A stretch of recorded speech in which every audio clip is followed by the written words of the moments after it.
Selamat datang kembali di channel Sang Debu. Kali ini kita memiliki sebuah pembahasan yang sangat menarik tentang alam semesta dan kabar mengenai peradaban yang lebih maju dari peradaban manusia yang ada di luar bumi, yang sering disebut sebagai peradaban alien. Apakah ini benar? Alam semesta yang diajarkan kepada kita dikabarkan sangat luas, dan bumi yang kita huni ini adalah planet kecil yang terus melayang-layang bersama dengan jutaan planet lain di angkasa. Asumsi tersebut menimbulkan persepsi tentang adanya kehidupan di planet lain di luar bumi, seperti yang ada dalam cerita fiksi. Video ini sangat menarik dan akan membuka cakrawala berpikir kita tentang alam semesta yang mungkin tidak pernah terpikirkan sebelumnya. Keraskan volume suara pada gadget Anda dan duduk manislah agar Anda bisa mendapatkan pengalaman baru yang menarik dari video ini. Selamat menikmati video ini dan kami doakan agar harimu menyenangkan dan kita semua sehat selalu. Sampai saat ini para ahli ilmu astrobiologi dari berbagai belahan dunia belum berhasil menemukan adanya kehidupan di planet lain di luar bumi. Semuanya hanyalah asumsi-asumsi dan dugaan semata. Sepertinya kita tidak bisa bersandar pada data empiris tersebut. Kenapa? Karena pertanyaan tentang bumi dan langit serta penghuninya adalah sebuah pertanyaan yang berkaitan dengan agama. Dan tentunya kita tidak boleh menjawab pertanyaan ini tanpa dasar yang kuat. Mari simak video ini dan mari kita berpikir bersama. Dalam Al-Quran, Allah menciptakan manusia, jin, dan malaikat sebagai tokoh utama penghuni alam semesta ini. Pertanyaan yang muncul adalah, di manakah manusia tinggal? Jawabannya di bumi. Dan di manakah jin tinggal? Jawabannya juga di bumi. Lalu, di manakah malaikat tinggal? Jawabannya di langit. Mudah bukan? Pertanyaan singkat ini mengajarkan kepada kita tentang logika agama bahwa Tuhan hanya menciptakan bumi dan langit. Sekali lagi dalam Al-Quran, Tuhan hanya menjelaskan tentang langit dan bumi. Lalu, di manakah keberadaan alien?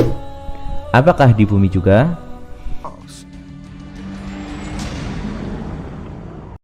Pertanyaan singkat ini menimbulkan berbagai macam jawaban. Salah satunya adalah jawaban yang menunjukkan bahwa yang dimaksud bumi dalam Al-Quran artinya adalah seluruh planet.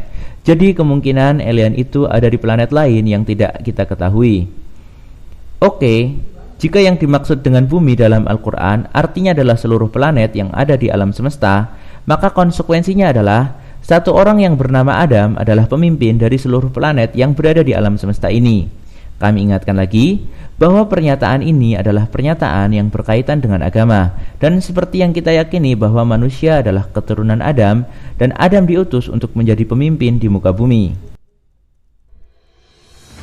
Ini adalah jawaban yang sangat sederhana. Kenapa sederhana? Karena Allah dengan bangga telah menciptakan Adam alaihissalam menjadi makhluk yang paling mulia di antara yang lain, dan kepintarannya bisa melampaui malaikat. Dalam Al-Quran, surat Al-Baqarah, ayat 30, Allah subhanahu wa ta'ala berfirman yang artinya, "Ingatlah ketika Tuhanmu berfirman kepada malaikat, sesungguhnya aku hendak menjadikan seorang khalifah di muka bumi. Mereka berkata, mengapa engkau hendak menjadikan khalifah di muka bumi itu orang yang akan berbuat kerusakan dan menumpahkan darah? Sedangkan kami senantiasa bertasbih dengan memuji engkau dan mensucikan engkau." Allah subhanahu wa ta'ala berfirman, "Sesungguhnya aku mengetahui apa yang tidak kamu ketahui." Sebenarnya ayat ini sudah sangat jelas bahwa hanya ada satu orang, yaitu Adam, yang akan dijadikan sebagai pemimpin untuk satu tempat, dan malaikat pun telah paham tentang tempat ini, yang artinya bukan jutaan bola yang melayang di angkasa seperti yang kita ketahui. Tempat itu adalah Al-Ard atau bumi. Di tempat ini pula Nabi Muhammad SAW dilahirkan dan Al-Quran diturunkan sebagai panduan bagi alam semesta. Manusia diciptakan sebagai khalifah di muka bumi adalah sebagai pemakmur dan penguasa dalam mengolah bumi. Lalu, bagaimana dengan alien? Analisa mengenai alien muncul ketika seorang tanpa pijakan yang jelas memaknai Quran Surat Asy-Syura ayat 29 yang artinya, di antara tanda-tanda kebenarannya adalah menciptakan langit dan bumi dan makhluk-makhluk yang melata atau dabbah. yang dia sebarkan pada keduanya, dan dia maha kuasa mengumpulkan keduanya apabila dikehendakinya. Dan Quran Surat An-Nur ayat 45 yang artinya, dan Allah menciptakan semua makhluk melata dari air. Sebagian dari mereka ada yang berjalan di atas perutnya, sebagiannya lagi berjalan dengan 2 kaki, dan sebagian yang lain berjalan dengan 4 kaki. Allah menciptakan apa yang dia kehendaki. Sungguh Allah maha kuasa atas segala sesuatu. Pertanyaannya adalah, apakah makhluk melata yang ada di bumi adalah alien? Jawabannya tentu sangatlah mudah, yaitu tidak.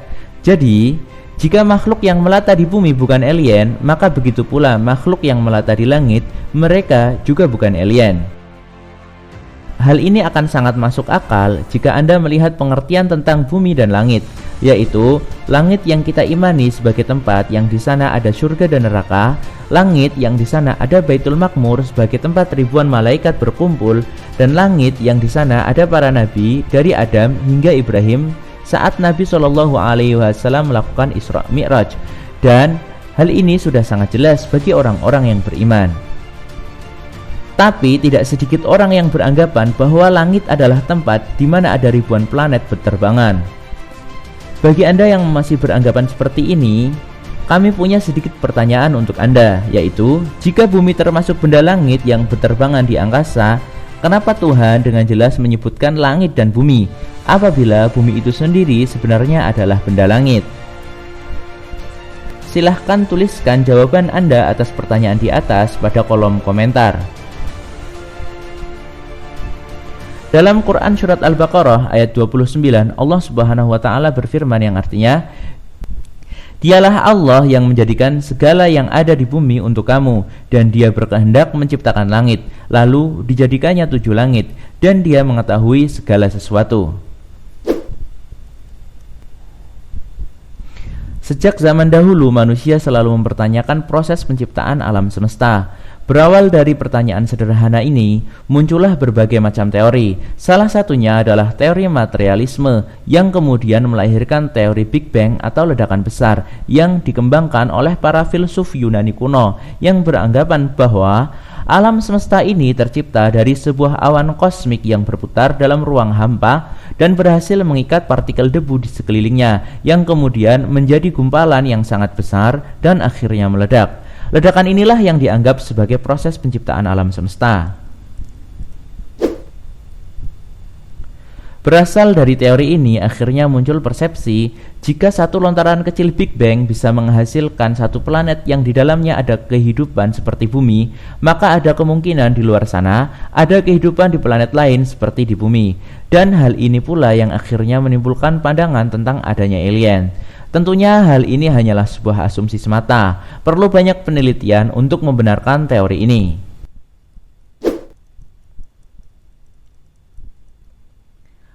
Pada dasarnya, para penganut teori materialisme tidak meyakini adanya Tuhan karena kegagalan mereka dalam memahami konsep ketuhanan itu sendiri. Mereka berasumsi bahwa alam semesta ini tercipta hanya karena kebetulan. Mereka juga tidak meyakini adanya makhluk gaib seperti malaikat dan jin, sehingga ketika mereka mendapati adanya penampakan yang tidak sesuai dengan nalar mereka, maka mereka akan berasumsi bahwa itu semua berasal dari teknologi bangsa alien yang datang dari planet lain di luar sana. Video ini menyatakan bahwa alien itu tidak ada, dan tidak ada makhluk yang melakukan perjalanan jutaan tahun cahaya. Hal ini bisa kita pahami bahwa seandainya ada penampakan makhluk asing, maka mereka hanyalah berasal dari bumi itu sendiri. Atau penampakan-penampakan itu sebenarnya hanyalah hasil dari teknologi yang dihasilkan oleh peradaban manusia atau peradaban bangsa jin. Lalu, siapakah bangsa jin? Sebagaimana yang dikabarkan dari hadis Rasulullah SAW bahwa bangsa jin adalah bangsa yang memiliki kemampuan untuk berubah bentuk. Dalam hadis Abu Sa'labah radhiyallahu anhu, Rasulullah shallallahu alaihi wasallam bersabda yang artinya, jin terdiri dari 3 kelompok. Satu kelompok memiliki sayap dan mereka terbang di udara, satu kelompok berbentuk ular, dan satu kelompok tidak menetap dan berpindah-pindah. Bangsa jin juga memiliki peradaban sebagaimana manusia meskipun mereka tak nampak. Namun, ada kalanya mereka menampakkan diri. Bangsa jin juga akan dihisap atau dihitung amal perbuatannya sebagaimana manusia karena mereka memiliki akal. Lalu, di manakah alien? Apakah mereka dihisap? Bahkan dalam cerita fiksi, mereka memiliki kecerdasan dan peradaban yang sangat megah dan maju. Bukankah Tuhan telah dengan bangga menyatakan bahwa manusia adalah sebaik-baik ciptaan? Silahkan tuliskan jawaban Anda di kolom komentar. Video ini hanyalah mengajak kita untuk berpikir. Tidak ada paksaan bagi Anda untuk mempercayainya. Silahkan subscribe channel ini bagi Anda yang belum. Nantikan pembahasan menarik selanjutnya pada video yang akan datang. Terima kasih.